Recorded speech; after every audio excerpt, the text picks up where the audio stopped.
Dans mon cœur, je suis là pour le plan rédempteur. Amen. C'est la première fois que Jésus a dit oui pour toi. Je voudrais entrer dans le deuxième exemple.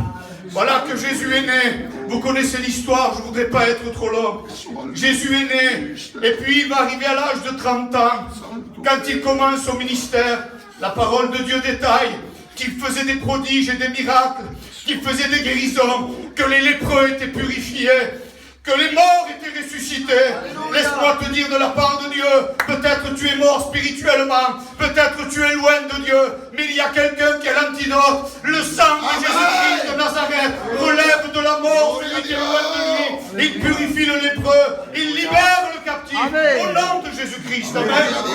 Laisse-moi te dire qu'à la fin, dans son ministère, il a été 3 ans et demi. Et là, il arrive à un moment où il se trouve au jardin de Gethsémane. C'était presque la fin. Et la parole de Dieu détaille, à ce moment-là, il était avec ses disciples.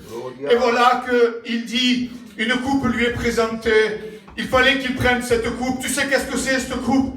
C'est l'humanité entière, le poids du péché de l'humanité entière, la planète Terre, tout homme, être humain. Il devait la porter sur ses épaules. Et là, il dit quelque chose. Père, non pas ma volonté. Et si toutefois cette coupe pourrait s'éloigner de moi, Seigneur, non pas la mienne, mais ta volonté. Et voilà qu'à ce moment-là, il se mit à prier. Et voilà qu'un ange descendit du ciel afin de le fortifier. Parce que je te dis, toi, une seule personne, je te l'ai dit tout à l'heure, peut-être que toi, déjà, c'est difficile. Tu n'arrives pas à faire un pas, tu as besoin d'une intervention divine. C'est vrai qu'il était Dieu, mais il n'a pas combattu avec une force céleste. Il a combattu avec un corps humain comme toi. Il a terrassé l'ennemi afin que toi, tu aies la vie éternelle. Il était dans ce jardin. Et voilà qu'à un moment, le poids était si lourd. Toi, c'est une personne. Lui, c'est l'humanité entière. La parole détaille qu'il va avoir comme des grumeaux de sang qui se sont formés.